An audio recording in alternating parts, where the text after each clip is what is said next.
Les dessous de l'immobilier en Estrie. Une présentation de Cher au Vent, créateur de votre extérieur depuis 1981. Les dessous de l'immobilier en Estrie au 1077 Estrie. Voici Jean-François Bérubé et ses collaborateurs. Bonjour tout le monde, bienvenue à l'émission Les dessous de l'immobilier en Estrie. Aujourd'hui, j'ai le plaisir d'accueillir M. Madrick Côté, conseiller à la Banque nationale, M. Donat Belland de la compagnie Miclo. Et sans plus tarder, nous allons débuter l'émission avec M. Jean-François Saint-Laurent de Bâtiment Saint-Laurent. Merci Jean-François d'avoir accepté l'invitation. Merci beaucoup. Alors, les inspections en bâtiment, c'est quand même une étape vraiment importante. Exactement. Non négligeable. Exact. D'ailleurs, on le voit régulièrement, là, renégociation, même désistement des acheteurs après l'inspection. C'est pas souhaité, c'est pas souhaitable, mais c'est toujours important de s'assurer que notre investissement est sécure. Tout à fait. On a plusieurs points là, à regarder dans une inspection. Puis c'est ce qui fait en sorte là, c'est ce qui va nous orienter là, à prendre notre décision. Là. Un peu plus tard à l'émission, on va revenir sur les éléments importants pour ceux qui envisagent éventuellement faire l'acquisition d'un bien immobilier et de le faire inspecter. Par contre, je voulais qu'on parle un peu des changements en fait qui vont être apportés à votre profession. Je pense début 2027. Hein, exactement. Oui? Exactement. En 2027, on va être régi par la RBQ. Donc, le but de ça, c'est tout simplement là, d'éliminer un peu là, monsieur, madame, tout le monde qui veut s'improviser comme inspecteur en bâtiment. Parce que c'était pas tant encadré. C'était pas tant encadré. La IBQ, l'Association des inspecteurs en bâtiment du Québec, font un excellent travail, mais malheureusement, il y a encore des gens, des fois, qui s'improvisent inspecteurs en bâtiment ou qui n'ont pas nécessairement les formations ou encore qui n'ont pas d'assurance erreur et omission. Okay. Donc, avec la RBQ, on s'assure là, que tout ça est en règle. Puis le but de ça, en fait, c'est de protéger là, les clients. Moi, en fait, ce qui m'interpelle beaucoup dans le cadre d'une transaction immobilière, c'est lorsqu'on fait faire inspecter la maison, la propriété. Oui.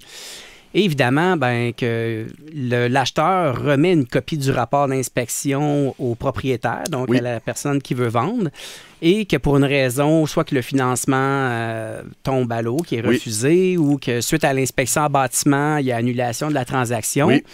À ce moment-là, le propriétaire, excusez-moi le terme, mais il est pris avec la copie du rapport d'inspection. Oui, si on veut, c'est un peu ça. L'enjeu. C'est un peu ça l'enjeu, exactement. Il y a certains vendeurs qui vont avoir une attitude positive face à ça, donc qui vont faire les réparations. Ils vont vouloir améliorer là, la maison avec ça.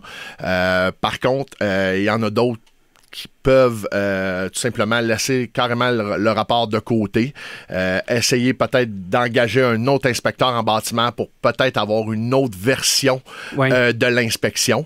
C'est un peu ça là, que la RBQ veut limiter aussi. Ça, hein? Mais en fait, je pense que c'est souhaitable parce qu'en réalité, d'avoir un rapport d'inspection, je pense pas que ça soit une mauvaise chose en soi. Exact. Par contre, si ce rapport-là a été rédigé par quelqu'un qui n'a pas les compétences, c'est là, je pense que ça peut devenir un enjeu très négatif dans le but de la vente de la propriété parce qu'on a l'obligation en tant que vendeur de divulguer que l'immeuble a déjà été inspecté et que le rapport est disponible à moins qu'on ne l'ait pas.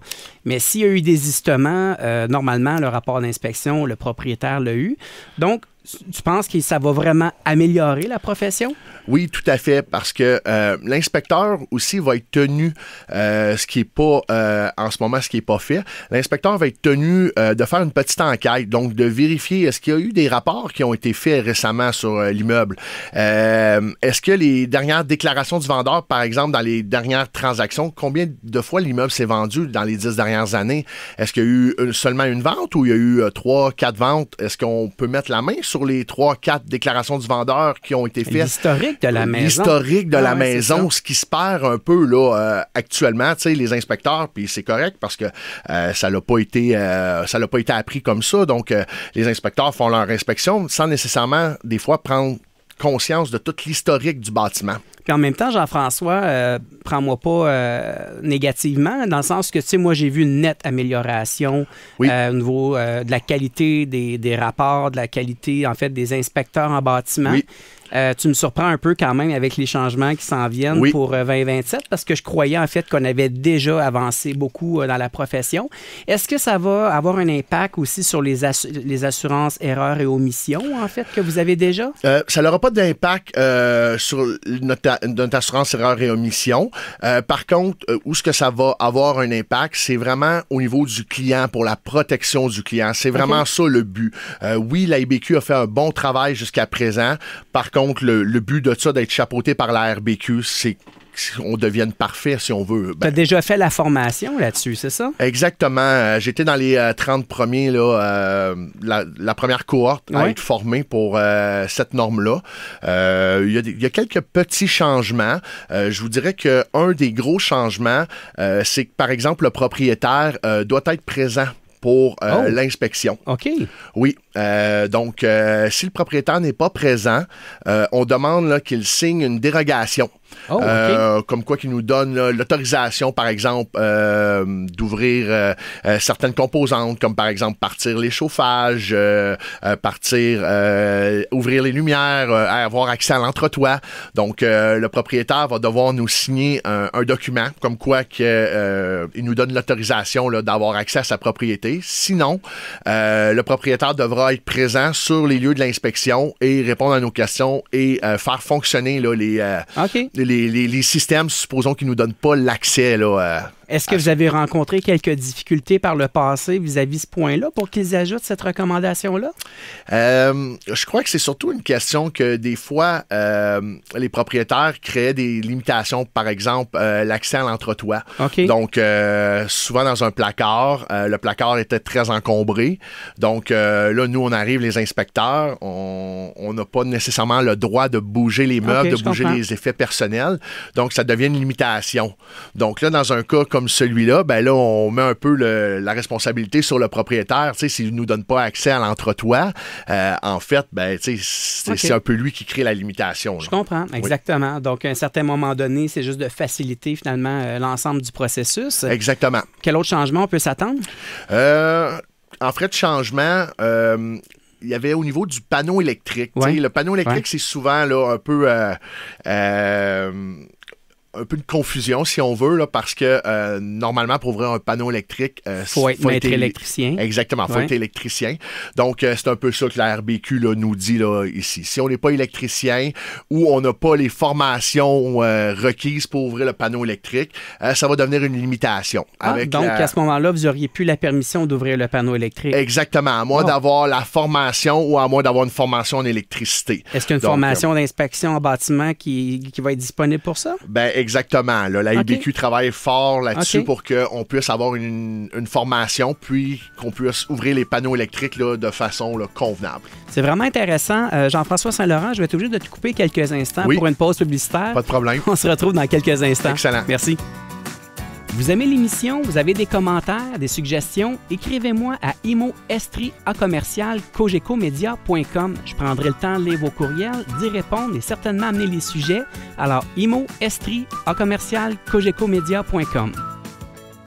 Alors, nous sommes de retour avec M. Jean-François Saint-Laurent de Bâtiment Saint-Laurent, inspecteur en bâtiment. Merci Jean-François encore une fois d'être là. Merci. En fait, avant la pause, on parlait en fait des nouvelles normes pratiques en notion d'inspection en bâtiment qui seront effectives à quelque part début 2027. Exactement. Si tout se déroule comme prévu. Oui. Maintenant, là, pour ceux qui nous écoutent, qui envisagent faire un achat là, prochainement, là, en fait, là, on vous appelle. Là, c'est quoi qui est important là, pour un acheteur de vérifier avec son expert en bâtiment? Oui. Ben, en fait, la première chose, ça serait de vérifier la crédibilité de votre inspecteur. Donc, de vérifier, premièrement, est-ce que vous avez des références sur l'inspecteur? Est-ce que l'inspecteur fait partie d'une association? Oui, en 2000, l'Association des inspecteurs en bâtiment du Québec, par exemple. Et à partir de 2027, est-ce qu'il est chapeauté par la RBQ? Parce que ça, c'est obligatoire.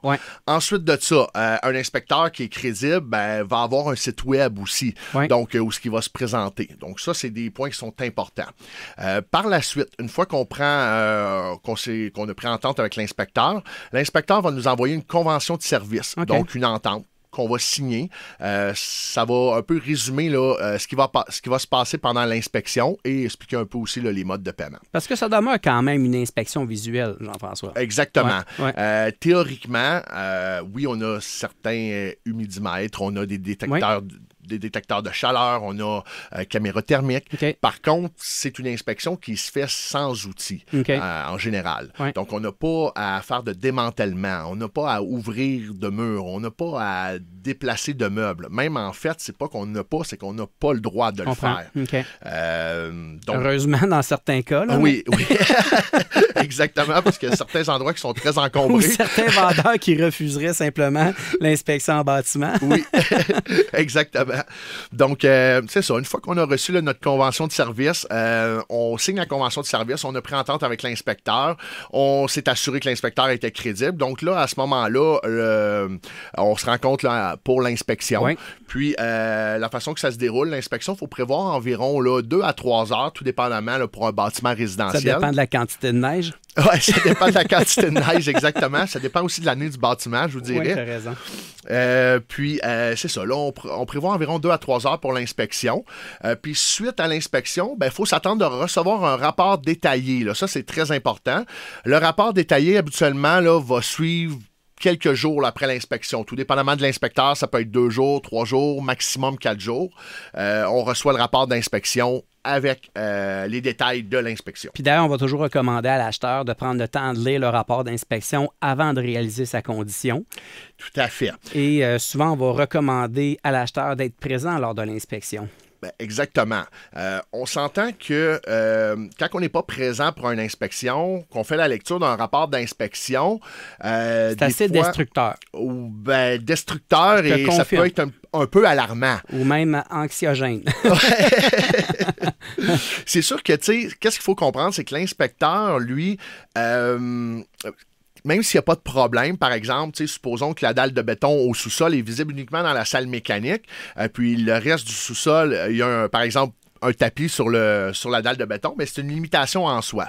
Donc, l'inspecteur, lui, ce qu'il va dire dans sa limitation, c'est qu'il va dire on n'a pas pu voir le plancher parce qu'il y avait un tapis. Ça se peut qu'en dessous du tapis, il y ait des fissures. Ouais. Donc, ça peut faire peur. Ouais. Donc, c'est un peu la façon dont c'est expliqué. Mais si on fait l'inspection, on est avec le client, puis on lui explique, regardez. Puis en même temps, vous, votre responsabilité professionnelle, vous n'avez pas le choix de le mettre par écrit parce que vous êtes quand même tenu responsable de ça. Exactement. Ouais. Si on le voit pas, on le voit pas. Là. On n'est pas magicien. Donc, il n'y a pas de solution magique. Quand c'est caché, c'est caché. Oui, on peut prendre des tests d'humidité au niveau des murs. On peut utiliser la caméra thermique. Par contre, ça reste que c'est quand même caché. Puis, l'inspection, oui, va nous permettre de voir plusieurs points, mais il y a certains points aussi qu'on va être limité. Quels sont les problèmes les plus fréquents? Infiltration d'eau. Au sous-sol, hein? Ouais, infiltration d'eau par les drains français, là, ça, c'est souvent des classiques. Ouais. Infiltration d'eau par le balcon aussi, parce que souvent, absence d'un solin derrière le balcon, donc l'eau fait son chemin entre le balcon et la maison. Ouais. Sinon, des infiltrations d'eau par les fenêtres. Ouais. Je vous dirais, tu sais, l'eau, c'est le pire ennemi du bâtiment. Ouais, c'est ça. Donc, d'ailleurs, avec la neige qu'on a eue cet hiver, certains ont vécu quelques cauchemars. Hein? Ah oui. Tu sais, un hiver comme cette année, on a eu beaucoup de neige. Donc, des fois, les gens ne pensent pas à ça, mais c'est important. Il faut déneiger nos balcons, il faut déneiger la toiture. Bien entendu, il faut faire ça de façon sécuritaire. Il y a des entreprises qui font ça. Là. Les gens vont sur les toitures, ils s'attachent de façon sécuritaire, puis ils retirent la neige sur la toiture. Ça évite de créer des charges anormales sur la structure. Mais en même temps, là, est-ce que je me trompe, là, puis je vais un peu plus loin, mais quand même, les constructions au Québec sont prévues pour supporter une charge de neige importante. Hein? Oui, exactement. C'est prévu pour ça, sauf que des fois, avec nos hivers, le problème, c'est qu'une journée, il va faire 10 degrés, puis il va mouiller, puis le lendemain, ben là, ça va geler. Donc là, c'est vraiment des charges anormales avec beaucoup de neige. Là, c'est ça. Ça a beau être prévu pour supporter des charges importantes, mais ça a quand même des limitations, là. Moi, l'expérience que j'ai aussi à l'inspection, oui, effectivement, c'est de découvrir les problèmes, mais c'est aussi en grande partie pour prévenir, hein, puis donner des conseils d'entretien. Exact. Hein? Oui, parce qu'en fait, au final, là, vous êtes les experts, vous êtes Oui. là pour recommander, puis Oui. dans le but de prévenir. Donc, parce Oui. qu'éventuellement, quelqu'un qui achète, qui n'entretient pas, Oui. puis qui crée un problème par sa négligence, puis qui prétend que c'est un vice caché, ça peut être un problème. Ben oui, tout à fait. Là, une inspection, c'est aussi un petit cours en soi, si on Ouais. veut. On veut trouver les problèmes, bien entendu. Ouais. On veut aussi prévenir les problèmes. Ça, c'est important. Si on fait l'inspection, on dit, ben oui, tout est beau, là, Ouais. vous avez une bonne maison, puis la personne arrive dans la maison, puis elle fait aucun entretien, ben la maison ne vieillira pas bien. Exact. Puis là, ça va créer peut-être des problématiques qu'il n'y avait pas lors de l'inspection. Puis en même temps, moi, j'ai eu des gens qui voulaient vendre, qu'on Oui. a fait inspecter par l'acheteur, puis on était content que l'inspecteur passe parce qu'on a découvert des problèmes qu'on Ben a oui. corrigés. Ben oui. Puis ça a évité, en fait, qu'il y ait une dégradation prématurée du bâtiment. Donc, comme je le dis aussi souvent, parfois, les gens vont acheter une voiture usagée, vont payer le garagiste pour la faire inspecter, mais ils vont en fait se priver du privilège, en fait, de faire inspecter une maison d'une valeur importante. Alors, pour moi, c'est impensable d'acheter sans inspection. Oui, ben je suis d'accord avec Ouais. D'accord avec toi. C'est sûr que, des fois, il y a plusieurs facteurs qui rentrent un peu en considération. Là. On a connu là, les offres multiples. Oui, exact. Donc, les gens tombent en amour avec une Ouais. maison, veulent absolument avoir la maison, sont prêts à payer des fois des montants supplémentaires pour avoir la maison. Puis en plus, on retire l'inspection pour enlever un peu là, des exigences dans notre offre d'achat. Dans des cas comme ça, on l'a vécu. Là. Ouais. Alors, soyez prudents. Jean-François Saint-Laurent de Bâtiment Saint-Laurent, inspecteur en bâtiment depuis déjà 11 ans. Wow! Oui, ça va vite. Ça va vite, hein? Oui. Je te remercie d'avoir pris du temps avec nous cet après-midi. Ça fait plaisir. Puis en fait, je pense que pour ceux qui nous écoutent, écoutez les conseils des professionnels. Oui. Je pense que ça peut valoir la peine. Exactement. Bon avant-midi, merci. Merci beaucoup. Vous écoutez le balado Les dessous de l'immobilier en Estrie. Aujourd'hui à l'émission, j'ai M. Madrick Côté, conseiller à la Banque nationale. Bonjour Madrick, comment ça va? Ça va très bien, toi? Oui, ça va bien. Aujourd'hui, là, on va parler d'un sujet là, qui touche pas mal tout le monde, les cartes de crédit. Oui. Carte de crédit, code de crédit dans le but de planifier un prêt hypothécaire sur une maison, je pense que c'est quand même primordial. C'est sûr qu'il y a des aspects qu'il faut prendre en considération parce que ça peut grandement impacter plusieurs éléments en ce qui concerne le financement. Moi, mes enfants vieillissent, puis là, en fait, je pense que l'âge minimum pour avoir une carte de crédit, c'est 16 ans. C'est bien ça? Ça va être 18 ans OK. si tu veux l'avoir à toi. OK. Et ça va être, tu peux l'avoir à 16 ans avec du cautionnement. Ah, OK. Donc, c'est probablement ce que j'ai fait. En fait, ce qu'il faut comprendre, c'est que mon objectif là-dedans, moi, que je sois dans l'erreur, c'est de bâtir un bureau de crédit des enfants. Est-ce que Exact. c'est une bonne idée de faire ça? Oui, c'est sûr que c'est entièrement une bonne idée. C'est sûr que par contre, dans le cas où est-ce que tu es en caution, ça va plus affecter ton bureau de crédit à toi et non celui de l'enfant. OK. Fait que ça OK. va être vraiment plus au niveau, à partir du moment où est-ce qu'ils vont avoir 18 ans, ça va être là qu'ils vont partir leur propre bureau de crédit. OK, parfait. Donc, en fait, comment ça fonctionne? Parce que moi, j'entends toutes sortes de choses. Là. On ne sait jamais trop sur quel pied danser, mais je pense que tu as quand même l'expérience professionnelle. Tu as déjà travaillé, je pense, pour une compagnie de carte de crédit. C'est bien ça, hein? Oui, c'est exact. Oui, Mastercard? exactement. Pour pas la nommer. Il Ouais. faut que- Ouais, les choix sont pas beaucoup. Là, Non, Fait que, non, mais c'est correct. Écoute, je veux que tu nous en parles, là, parce que, en fait, là, la peur que j'ai, c'est que mes enfants brûlent leur bureau de crédit puis que la cote bacon, qu'on appelle, c'est bien ça, Ouais. devienne trop basse. Puis d'ailleurs, pour ceux, en fait, qui ne savent pas qu'un bureau de crédit existe, je pense que ça va être important d'écouter l'émission. c'est sûr que ça peut apporter des aspects très importants. Ouais. Dis-moi, Madrick, d'entrée de jeu, là, on décide de prendre les cartes de crédit pour les enfants. là. C'est quoi là, les drapeaux rouges là, à éviter? Là? Mais là, c'est sûr que ça va dépendre de la condition de la personne Ouais. par rapport à ce qu'elle va être capable d'obtenir, parce que généralement, il existe comme deux types de cartes de crédit. Les cartes de crédit qui vont être offertes par des magasins Oui. et des cartes de crédit qui vont être offertes par des institutions financières, les banques, les caisses, etc. C'est quoi la distinction? La distinction principale, ça va être au niveau du fait que les cartes de crédit magasins vont être plus offertes par le magasin lui-même et en partenariat avec, mettons, Visa ou Mastercard. Oui. Et eux, dans le fond, vont généralement offrir des limites un peu plus basses. Oui. Les taux d'intérêt, dans certains cas, vont être un peu plus élevés aussi et vont être plus concentrés sur les achats en magasin. OK. Fait que les promotions, les rabais, etc. vont être fixés plus sur le magasin lui-même.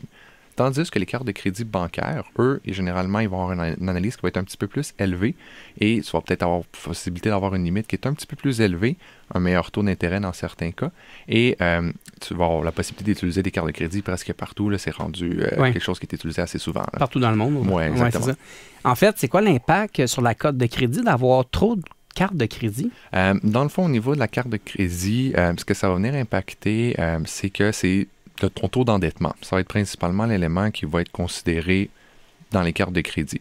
OK. Même si le sol est à 0, ça vient impacter, je pense, la cote de crédit aussi, hein? C'est une bonne question, dans le sens, c'est que les cartes de crédit, le solde de la carte de crédit, dans les analyses financières, ça va être vraiment le solde des derniers relevés qui va être pris en considération. OK. Donc, qu'est-ce qu'on recommande aux gens? En fait, évidemment, j'imagine que la meilleure solution, c'est de toujours garder son solde à 0. Mais quelqu'un qui a, par exemple, pendant quelques mois, excède sa capacité de remboursement, est-ce qu'on est mieux de faire plus que le paiement minimum? Question d'entretenir la cote de crédit? C'est sûr que le cas minimal, là, ce qui est le minimum qui doit être fait, c'est les paiements minimums des cartes. Okay. Quand vous recevez votre relevé, ça va vous dire le montant minimal qui doit être payé avant telle date. Ça, c'est pour éviter d'avoir un impact négatif à votre bureau de crédit. Parce que si vous ne le payez pas, c'est considéré comme un retard. Retard de 30 jours. Exactement. Qui est directement imputé, en fait, au bureau de crédit. Effectivement, parce qu'ils vont transmettre les relevés. Là, c'est sûr qu'il y a des éléments un peu internes qui vont être faits, là, mais généralement, ça va être à partir de 60 jours que là, il va avoir commencé des impacts plus importants au bureau de crédit. Je ne sais pas que 30, il n'y en aura pas. Là, mais... OK.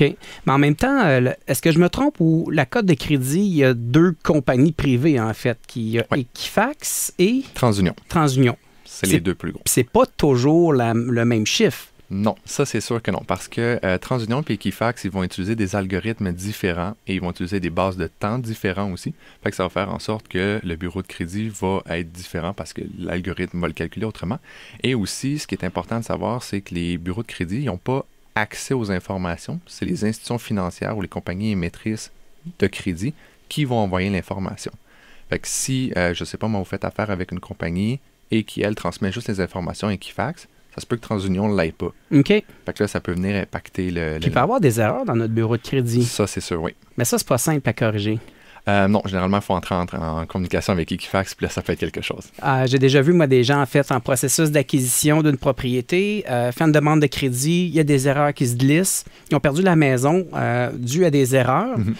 Donc, ils n'ont pas obtenu le financement dans le délai prévu, dû à une erreur dans le dossier de crédit, mais ça ne se corrige pas à l'intérieur de 24 heures. Ah non, ça, on est plus en termes de mois là, pour la correction. C'est ça, hein? Ouais. Exactement. Donc, on parlait tout à l'heure des 2 types de cartes de crédit. Celle qu'on peut recevoir en magasin, celle qu'on va avoir plus vers une institution financière, que ce soit une banque ou une caisse, c'est bien ça? Oui. Taux d'intérêt, principalement, qui peut être plus bas si on va en institution financière? Oui, mais généralement, les taux d'intérêt vont être assez semblables en termes des cartes de crédit des institutions. Ça, il y a aucun, ça va être à peu près autour de 22-23 %. Et il y a certaines compagnies qui, vu qu'ils vont faire une moins grosse analyse quand ils vont émettre la carte, vont avoir un taux d'intérêt plus élevé. Oui. La grosse différence va être plus au niveau, dans un contexte immobilier, va être au niveau des assurances ou des avantages que les cartes vont donner. Certaines cartes vont vous permettre d'accumuler des points ou des récompenses en argent qui peuvent être utilisés pour payer l'hypothèque ou d'autres voyages. Des voyages, par exemple. Exact, oui. Et en parlant de voyage, il y a des assurances au niveau des cartes aussi qui peuvent être très avantageuses. On peut avoir des assurances médicales dans le cas où il se passerait quelque chose. Oui. Et il y a également aussi, mettons, un autre exemple, ça serait les assurances de location de voiture lorsque vous êtes à l'étranger. Fait que ça peut éviter des frais assez importants. Donc ça veut dire que si vous avez la bonne carte, puis vous allez dans un pays étranger, puis qu'on essaie de vous vendre une assurance dans la compagnie de location, vous pouvez vous fier à l'assureur de la carte de crédit. La carte de crédit, si la transaction a été faite dessus. Oui, exactement. Ça peut sauver des sous. Et j'imagine aussi, pour ceux qui construisent une propriété, l'achat de matériaux, tout ça, est-ce que les garanties peuvent s'appliquer aussi? Dans le fond, l'avantage des cartes de crédit lorsqu'ils font des transactions, c'est que dans les cas où est-ce qu'il y aurait une garantie qui serait fournie par le fabricant, à ce moment-là, certaines cartes de crédit vont pouvoir le doubler, voire le tripler la durée de la garantie. Wow. Okay. À partir du moment où est-ce que la garantie du fabricant est terminée, mais là, il peut y avoir, mettons, qu'il se passe un bris ou quelque chose, mais là, on peut faire la réclamation auprès de la compagnie de carte de crédit directement. Wow, vraiment intéressant. On va devoir arrêter, Madrick, le temps d'une pause publicitaire. Plein d'autres petites questions en lien avec la cote de crédit, carte de crédit. On se retrouve dans quelques instants. C'est bon. Merci. Vous aimez l'émission? Vous avez des commentaires, des suggestions? Écrivez-moi à imo@cogecomedia.com. Je prendrai le temps de lire vos courriels, d'y répondre et certainement amener les sujets. Alors, imo@cogecomedia.com. Alors, nous sommes de retour avec Madrick Côté, conseiller financier à la Banque nationale. Merci, Madrick, d'être là. On parle de carte de crédit, là. C'est sûr que ça l'interpelle tout le monde. On parle de carte de crédit, comment gérer notre bureau de crédit, parce que quand on va faire l'acquisition d'une maison, d'une propriété, ou même d'une voiture, le bureau de crédit, c'est ce qui est le plus important. D'entrée de jeu, on disait qu'il y avait 2 entreprises, en fait, Equifax et TransUnion, c'est bien ça, qui sont, en fait, ceux qui gèrent l'algorithme du consommateur puis qui vont venir établir la cote de crédit. Le seuil minimum là, qu'on devrait commencer à s'inquiéter, c'est quoi à peu près, Madrick? C'est sûr qu'au niveau des institutions, généralement, ils vont regarder à partir de 650 et plus. Okay. Donc, si on est en bas de 650, parce que le score, il va jusqu'à 900. Okay. Donc, 650 et moins, là, il peut y avoir des petits problèmes. Est-ce que c'est volontaire ou non? Mais là, il faudra aller voir le bureau de crédit lui-même, parce que c'est possible aussi qu'il y a des dettes qui étaient considérées comme fermées de votre point de vue à vous, mais qu'ils ne le sont pas. Qui restent ouvertes. Exactement. Donc là, on parlait tout à l'heure, avant la pause publicitaire, d'erreurs dans le bureau de crédit, mais ça pourrait être simplement, dans le fond, des engagements que vous avez acquittés, mais qui demeurent actifs dans votre bureau de crédit. Exactement. C'est ça? Oui. OK, intéressant. Comment on utilise la carte de crédit? Quels conseils qu'on a à donner? C'est sûr, comme j'ai dit un peu plus tôt, le minimum, c'est de faire les paiements minimums, parce que sinon ça va causer des retards au bureau de crédit. Ensuite, c'est important de savoir que même lorsqu'on fait des paiements minimums, les intérêts vont être chargés quand même sur le reste du montant. Fait que faire les paiements total, c'est ce qui est le plus important pour vraiment éviter des intérêts, parce que les intérêts des cartes de crédit, c'est très élevé. Ça va vite. Exactement. En ce qui concerne, si on veut faire plus de l'optimisation, à ce niveau-là, on faudrait garder le solde entre 1% et 30% de la limite autorisée de la carte. Ça veut-tu dire que si on reçoit un avis annuel qui dit qu'on a la possibilité d'augmenter notre capacité de crédit, qu'on est probablement mieux de l'accepter en gardant évidemment une utilisation raisonnable pour être capable d'éviter d'aller au-delà de 30% de la capacité, c'est ça? C'est ça, exactement. C'est sûr que, dépendamment des dépenses que vous faites, mais là, à ce moment-là, c'est possible d'augmenter la limite si, mettons, votre compagnie vous offre une préautorisation, que ça s'appelle. Oui. Ça peut être quelque chose qui peut être envisagé pour garder justement le 30%. C'est sûr que, comme tu dis, il faut s'assurer par contre de ne pas dépasser cette limite-là et de ne pas surutiliser la carte de crédit, parce que là, on vient jouer au niveau du ratio d'endettement. C'est drôle parce que j'écoutais récemment un podcast d'un comptable réputé qui me disait que, en fait, son expérience, c'est que lui, pour s'assurer d'avoir un bon bureau de crédit, il recommandait aux gens de rembourser la totalité de son compte de carte de crédit une journée avant l'envoi de son relevé de carte de crédit afin que son solde soit toujours à zéro. T'en penses quoi de ça? C'est une bonne approche à faire, dans le sens que c'est sûr que ça va éviter des retards. Cependant, le seul petit bémol que je rajouterais, c'est qu'au niveau des bureaux de crédit, eux, ce qu'ils reçoivent, c'est le relevé.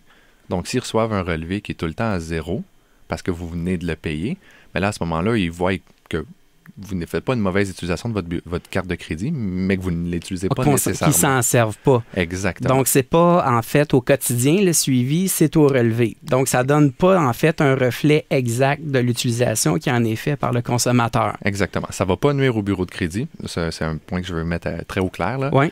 C'est juste que si on veut l'optimiser, ben là, on est mieux d'être entre 1% et 30% de la limite. Parfait. Maintenant, moi, je veux m'acheter une propriété, je veux obtenir un financement pour l'achat d'une propriété. J'ai des soldes sur ma marge de crédit, carte de crédit. C'est quoi l'impact? Il existe 2 ratios d'analyse que les compagnies vont faire pour émettre le bureau pour faire la capacité d'emprunt, dans le fond.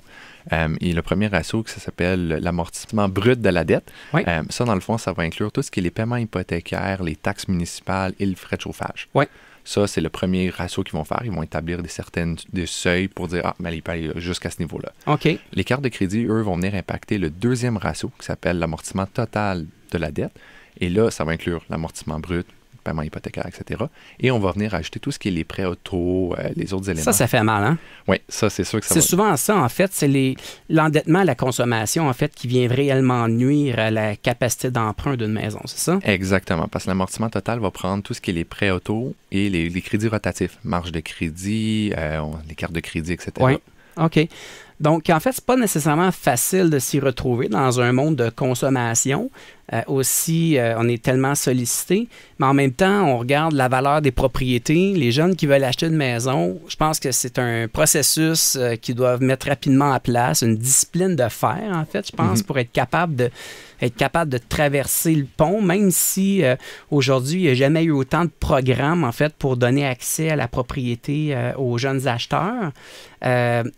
En fait, donc, au final, tu conseilles quand même des cartes de crédit ou une bonne carte de crédit, puis d'en faire une utilisation saine, c'est loin d'être une mauvaise idée. C'est une excellente idée parce que le premier pas pour entrer dans le bureau de crédit, pour le commun des mortels, ça va être la carte de crédit. Ça va être le premier élément qui va être offert. Fait que c'est la meilleure façon de bâtir son bureau de crédit, ça, il n'y a aucun doute là-dessus. Donc, peut-être même un conseil pour les jeunes qui ont 18 ans, peut-être d'aller s'ouvrir une carte de crédit avec un faible solde, je pense que c'est peut-être une bonne idée. Puis pour ceux qui veulent le faire pour leurs enfants plus jeunes, je pense qu'il n'y a pas moyen finalement de cautionner pour les enfants de 16 ans et plus. C'est bien ça? Oui, exactement. La possibilité de cautionner. Par contre, ça va venir affecter le bureau de crédit de la personne qui va cautionner. En fait, j'avais jamais eu l'occasion d'aborder le sujet des cartes de crédit et l'impact que ça pouvait avoir sur un prêt hypothécaire, mais c'est vraiment très intéressant. Madrick Côté, conseiller à la Banque nationale, merci beaucoup d'avoir pris du temps. Écoute, on va en prendre des notes précieuses de cette entrevue. Ça me fait plaisir. Merci beaucoup. Bon avant-midi. À vous aussi. Vous écoutez le balado Les dessous de l'immobilier en Estrie avec Jean-François Bérubé. Alors aujourd'hui, nous sommes avec M.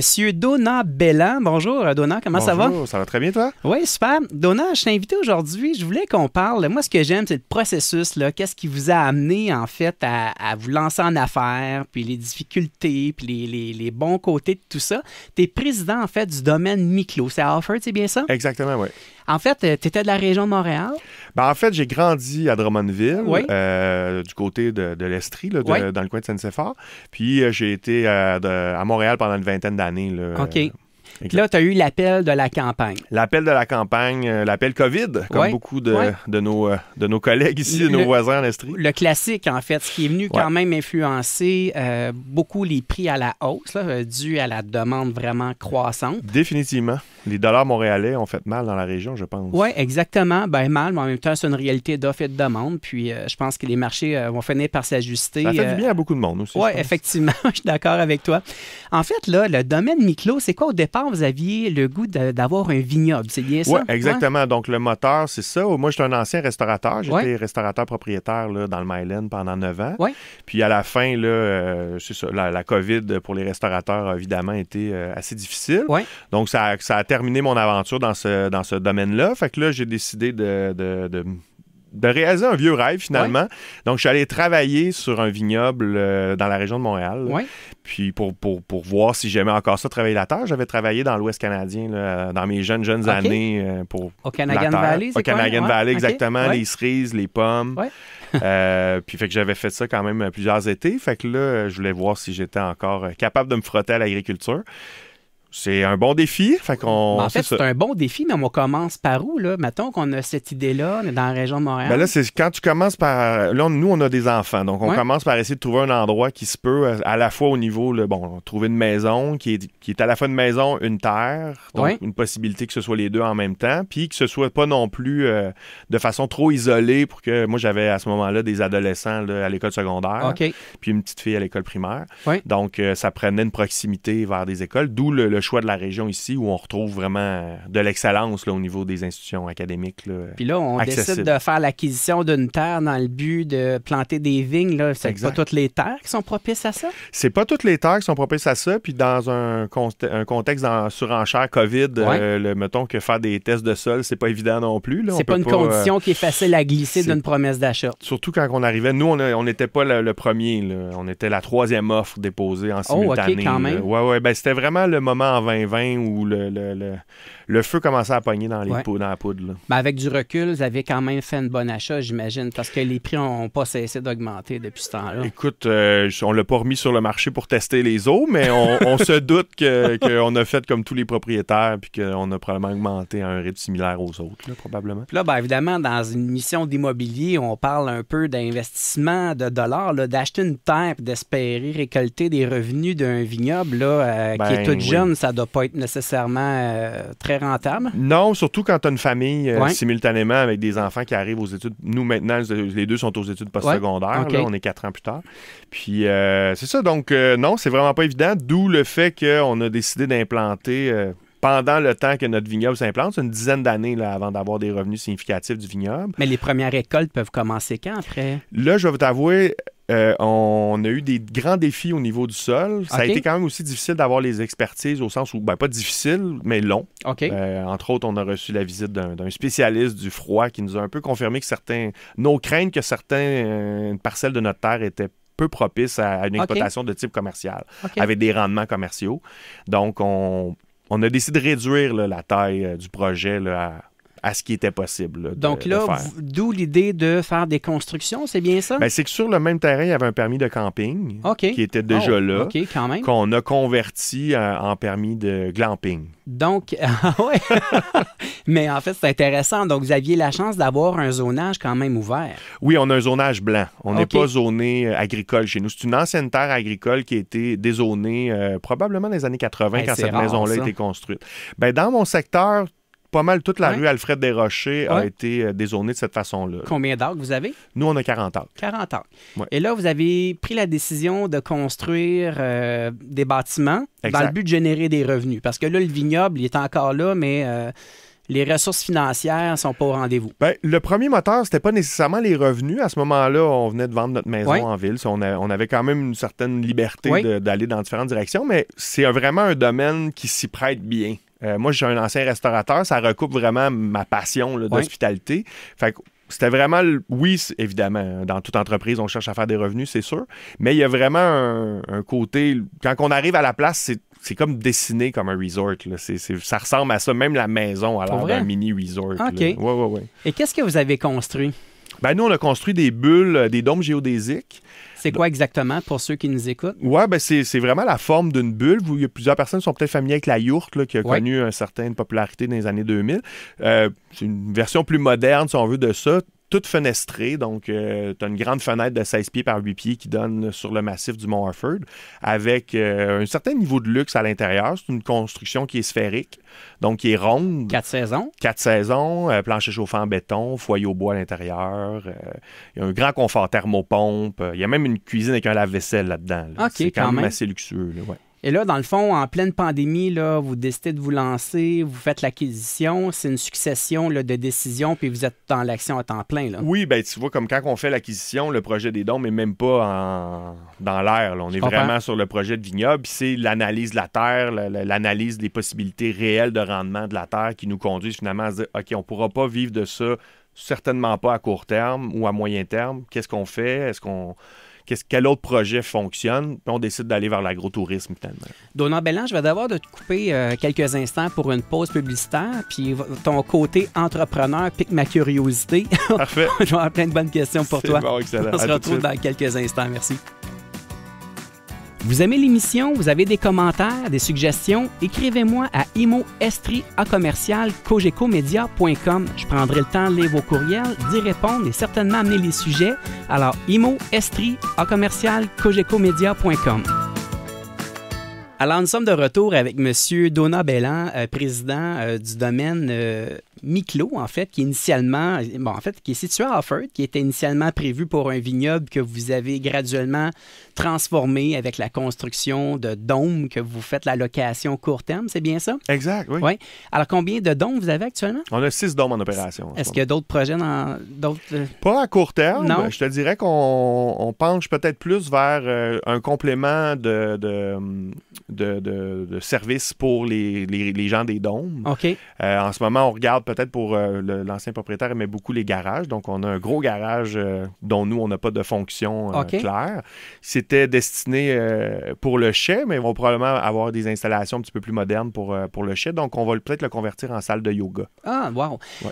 En fait, là, quels ont été les enjeux, Donna, suite à l'acquisition? Là, bon, on disait avant la pause que, évidemment, le plan de match était d'avoir un vignoble. Vous avez rencontré certaines difficultés. Et là, vous décidez de construire votre premier dôme. Comment l'idée est venue puis comment ça s'est passé? Bien, quand tu es un ancien restaurateur, l'hospitalité n'est jamais bien loin. Là. Fait que là, tu te demandes, on fait-tu un restaurant? Comment qu'on fait pour accueillir des gens puis leur offrir un service qu'on est capable de monétiser aussi? Oui. Donc, assez vite, le restaurant, c'est une zone agricole, ça ne s'y prête pas vraiment. On n'a pas non plus le zonage pour le faire. Puis là, après ça, plutôt l'hébergement. Il y avait déjà le zonage camping là, qui était déjà en place. Donc, comment qu'on fait pour faire un hébergement? Nous, on n'avait pas nécessairement d'intérêt envers le modèle camping. Ouais. Il y a plusieurs campings dans le coin, puis je pense qu'ils font très bien ce qu'ils ont à faire. Donc, on voulait quelque chose qui était peut-être pour combler un manque un peu dans l'offre très haut de gamme, si on veut, là, d'offrir quelque chose qui n'était pas nécessairement le chalet locatif conventionnel, quelque chose qui est beaucoup plus intime, beaucoup plus petit, plus facile pour un couple. C'est vraiment destiné au couple, le produit chez nous.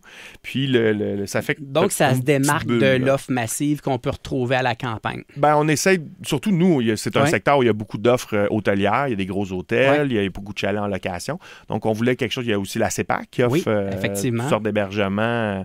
Donc, on cherchait quelque chose qui était à la fois, mettons, le côté naturel de la CEPAC, mais avec un volet beaucoup plus luxueux que nous permet la terre chez nous. Est-ce que l'entretien de tout ça vous occupe à temps plein ou vous êtes capable d'avoir un autre emploi en parallèle? C'est sûr qu'on a participé beaucoup à toutes les phases, évidemment, de construction aussi. Ouais. On vient de compléter, dans le fond, ça fait un peu moins d'1 an là, que tout est opérationnel. OK. Donc, on est aussi dans la phase de rodage. Là, on a des trous qui apparaissent dans nos chemins et des cabanes à bois à construire. Donc, il y a toujours un peu quelque chose à faire. Sur 40 acres, il y a toujours quelque chose à aménager, des sentiers. On fait du sirop d'érable également. En tout cas, il y a beaucoup de choses. Là, vous êtes en 2025. Là, comment ça se passe, la demande de la population en général? Parce qu'on a connu quand même, pendant la pandémie, une demande très, très forte où les gens ne pouvaient pas sortir du pays. Là, évidemment, les choses se remettent en place. Vous avez quand même une offre qui se distingue. Comment ça se passe, la demande? Écoute, on va se croiser les doigts puis on va toucher plein de bois, mais oui, ça va très bien. L'entreprise est en croissance. OK. La demande est croissante. C'est le mois de référence de l'année d'avant est battu là, à chaque fois à date. Là, donc, Si jamais, en fait, on voulait avoir, consulter le site web ou avoir de l'information sur votre projet, comment on fait pour vous rejoindre? Le site web, c'est évidemment la belle vitrine là, avec toutes les photos et tout ça. Donc, miclo.com, mi-clos.com. Le profil Instagram aussi pour les gens qui veulent se faire une idée vraiment du visuel. Là. On a de la chance d'avoir beaucoup de clients qui partagent leur expérience, puis c'est possible. Sur Google, évidemment, c'est facile de nous trouver aussi. Là. Dome Orford, Dome Miclo. En fait, je voulais qu'on fasse un petit wrap-up là, par rapport à vos chalets. Moi, ce qui me pique ma curiosité, c'est le vignoble. En fait, comment vous avez implanté les premières vignes? Carrément manuellement. Oui. Mais le choix de la vigne, ça doit être un enjeu aussi? C'est pour ça qu'on a planté 14 cépages différents. Ah, OK. On est vraiment dans une phase de test encore. Oui. On a fait 3 ans de préparation de sol jusqu'à maintenant et on a implanté 14 cépages différents sur différentes coins là, du domaine pour voir un peu comment ça se comporte pour faire la sélection finale là, avant d'implanter un petit peu plus massivement là, les quelques milliers de vignes qui vont constituer le domaine. Donc, il y a déjà certains cépages qui ont été éliminés. Oui, oui, je te dirais. Ils ont presque tous été éliminés. Il en a resté un, j'imagine. Non, il en a resté plus qu'un quand plus même. Qu'un? On est chanceux, oui. Et là, vous vous dirigez vers quoi? Les cépages? Oui. Le Marquette se comporte très, très bien. Okay. La Dalmina se comporte très, très bien également en blanc. Le Sainte-Croix, ça va, mais les cépages les hybrides français ont plus de difficultés, là, les Vidal, les Céval, plus difficiles pour l'instant. Puis on n'a pas planté de vinifera, là, qui sont des cépages plus connus de vos auditeurs, là, des chardonnays, des pinots, tout ça. Malheureusement, à cause de notre situation, on est en altitude, à 300 mètres d'altitude. Oui, parce qu'Harford, vous êtes quand même plus haut aussi. Oui, puis nous, on est haut dans Harford. Okay. Là. On est vraiment sur un plateau. Là. La vue magnifique, elle vient avec ça. On sait...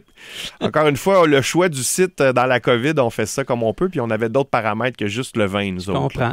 Avez-vous commencé à embouteiller quand même quelques cépages? On n'a pas de permis commercial encore. Okay. La RACJ a un processus assez rigide. Ça te prend tes propres raisins sur ta terre pour avoir le permis artisanal. OK. Exact. Donc, on n'est pas encore en production. Moi, ce qui me fascine, Donna, en fait, c'est on parle, là, puis là, il y a des rêves, là, puis là, des idées qu'on met en place, puis c'est tous les enjeux qu'on rencontre, les embûches. Il faut vraiment y croire, hein? Écoute, les agriculteurs, en général, ce sont tous des croyants, au moins dans la terre. Puis les vignerons encore plus, parce que c'est une culture atypique là, pour la région. Là. C'est pas... Il n'y a pas de vignoble de façon naturelle présent en Estrie. Là. Tout à fait. Donc, on se bat contre la nature. Puis donc, vous ne faites pas partie des gens qui se sont implantés en Estrie pour mieux retourner vivre dans le Grand Montréal? Non. Je dois avouer que... Puis même nos enfants, on a notre grand garçon. Là, il est rentré à l'université. Lui, il a fait un choix de programme là, qui l'a ramené dans la métropole. Mais non, nous, on planifie vraiment d'être ici à long terme. C'est vraiment inspirant, en fait, votre parcours. Donna, en fait, a mis ça en place avec ta conjointe Lavinia, c'est bien ça, oui. Félicitations, c'est vraiment un beau projet. Puis d'ailleurs, juste répéter le site web si jamais les gens... Miclo.com, M-I-C-L-O-S. Oui. C'est comme un œil à moitié ouvert. Miclo. Le dôme ressemble à... Ça a été trouvé par une de nos amies, Juliette, qui est la blonde de notre... On avait un partenaire aussi également au début. Là, puis c'est lui qui ont trouvé ce nom-là. Vraiment joli. Bien, félicitations. Puis moi, j'encourage l'entrepreneuriat comme ça. C'est un beau parcours. Puis je pense que ça va inspirer pas mal de gens. Bien, merci beaucoup de nous avoir reçus aujourd'hui. Je vais te souhaiter une bonne avant-midi. Merci. Merci à toi. Au revoir. C'est déjà ce qui conclut notre émission d'aujourd'hui. Merci beaucoup encore une fois d'avoir été avec nous. Ce fut encore pour moi un privilège d'avoir comme invité M. Jean-François Saint-Laurent, inspecteur en bâtiment, M. Madrick Côté de la Banque nationale, ainsi que Donna Belland de la compagnie Miclo. Je veux remercier mon ami Gilbert à la console. N'oubliez pas qu'en tout temps, vous pouvez aussi réécouter l'émission Les Dessous de l'immobilier en Estrie ou encore les partager avec vos proches en allant sur le site du 1077 Estrie dans la section rattrapage ou encore via l'application Cogeco Média sous la section balado. Vous avez des commentaires, suggestions, écrivez-moi à imo-estrie@cogecomedia.com. On se retrouve samedi prochain dès 11h pour un nouveau segment des Dessous de l'immobilier en Estrie, alors que je vous laisse au bon soin de Priscilla Quirion qui vous accompagnera cet après-midi avec les classiques 80-90. Bonne fin de semaine tout le monde. Les Dessous de l'immobilier en Estrie, une présentation de Cher au vent, créateur de votre extérieur depuis 1981. Rattrapez l'émission en balado au fm1077.ca.